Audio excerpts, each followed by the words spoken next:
এই মুহূর্তে অত্যন্ত গুরুত্বপূর্ণ একটি খবরের দিকে নজর রাখবো। পুলিশকে লক্ষ্য করে গুলি, যা জানা যাচ্ছে অভিযুক্তকে ধরতে গিয়ে আক্রান্ত পুলিশ। পুলিশকে লক্ষ্য করে গুলি, দক্ষিণ 24 পরগনার এই ঘটনা। আরও একবার আপনাদেরকে জানিয়ে রাখি, অভিযুক্তকে ধরতে গিয়ে আক্রান্ত পুলিশ, পুলিশকে লক্ষ্য করে গুলি ছোড়ে দুষ্কৃতী। কুলতলির জালাবেরিয়ায় পুলিশকে লক্ষ্য করে গুলি, দক্ষিণ 24 পরগনার কুলতলির জালাবেরিয়ার এই ঘটনা। কথা বলবো, আমাদের প্রতিনিধি অভিজ্ঞান নস্কর রয়েছেন সঙ্গে। অভিজ্ঞান, পুলিশকে লক্ষ্য করে হঠাৎ গুলি কি হয়েছিল এক্স্যাক্টলি? আচ্ছা, যেটা জানা যাচ্ছে যে কুলতলি থানা এলাকা জালাবেরিয়া যে 2 নম্বর গ্রাম পঞ্চায়েত এলাকা রয়েছে, সেখানকার পয়সারাট বলে এলাকা, যেটা অত্যন্ত একটি দুষ্কৃতীদের একটা মুক্তাঞ্চল বলা যেতে পারে। ওই এলাকায় আজকের ভোট নাগাদ সেখানে পুলিশ একটি অভিযান চালাতে যায় এবং সেই সময় পুলিশকে লক্ষ্য করে গুলি চালানো হয়েছে বলে অভিযোগ। যদিও স্থানীয় গ্রামবাসীদের যেটা দাবি, সেখানে 2 রাউন্ড গুলি চালানো হয়েছে, কিন্তু পুলিশের পক্ষ থেকে যেটা আমরা এখন পর্যন্ত যেটা জানতে পারছি, 1 রাউন্ড গুলি চালানো হয়েছে। এবং যদিও যারা গুলি চালিয়েছে তাদের কাউকে এখনো পর্যন্ত গ্রেপ্তার না করা গেলেও এই ঘটনায় 2 জন মহিলাকে আপাতত আটক করে জিজ্ঞাসাবাদ করা হচ্ছে। এবং তোমাকে বলে রাখি যে ওই এলাকায় সেখানে মূর্তি পাচার এবং সেখানে নকল সোনা বিক্রির একটা চক্র কিন্তু দীর্ঘ বছর ধরে ওই এলাকায় কাজ করে। এবং তেমন একটি অভিযোগের ভিত্তিতে আজকের ভোরবেলা নাগাদ সেখানে কুলতলি থানা পুলিশ যখন অভিযান চালাতে যায়, সেই সময় মূলত দুষ্কৃতীরা গুলি চালিয়েছে বলে অভিযোগ। এবং সেই গুলি চালানোর ঘটনায় এখনো পর্যন্ত দুষ্কৃতীদেরকে ধরতে না পারা গেলেও 2 জন মহিলাকে আটক করা হয়েছে এবং তাদেরকে জিজ্ঞাসাবাদ করা হচ্ছে। আচ্ছা, অনেক ধন্যবাদ অভিজ্ঞান। বেহাল ভগ্নপ্রায় কাঠের সাঁকো পেরিয়ে ঝুঁকির যাতায়াত, নষ্ট সাঁকোর লোহার পিলার, সাঁকোর পাটাতন, রেলিং ভাঙা। শিলাবতী নদীর কদমতলা ঘাটের কাঠের সাঁকো নিয়ে ক্ষোভ বাড়ছে। চন্দ্রকোনা 1 ও 2 নম্বর ব্লকের কয়েক হাজার মানুষের দুর্ভোগ চরমে।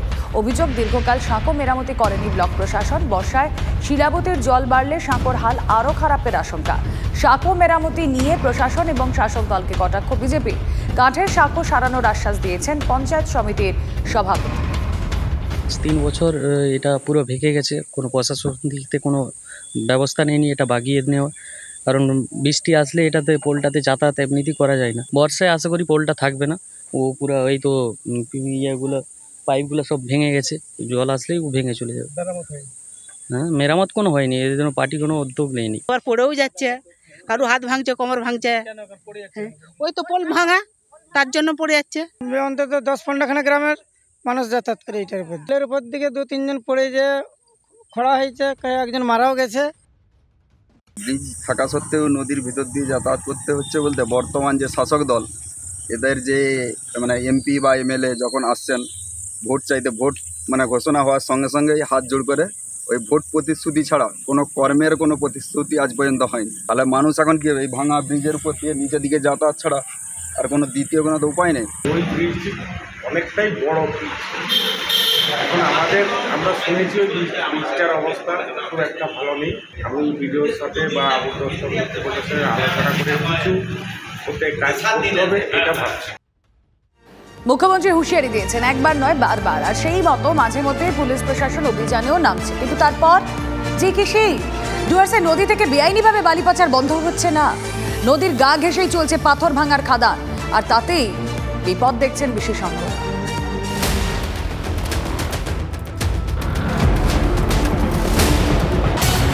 ভুটান ও সিকিম পাহাড়ে টানা বৃষ্টির জেরে সম্প্রতি বাঁধ ভেঙে প্লাবিত হয় মালবাজারের লিশ নদীর পার্শ্ববর্তী এলাকা। বন্যার একটা আশঙ্কা আছে কিন্তু উত্তরবঙ্গের জেলাগুলোতে। মুখ্যমন্ত্রী খোদ উদ্বেগ প্রকাশ করেছেন। এই পরিস্থিতিতেও লিশ নদী থেকে দেদারে বালি চুরি চলছে। একই ছবি মাল মহকুমার চেল ঘিস নদী পারে।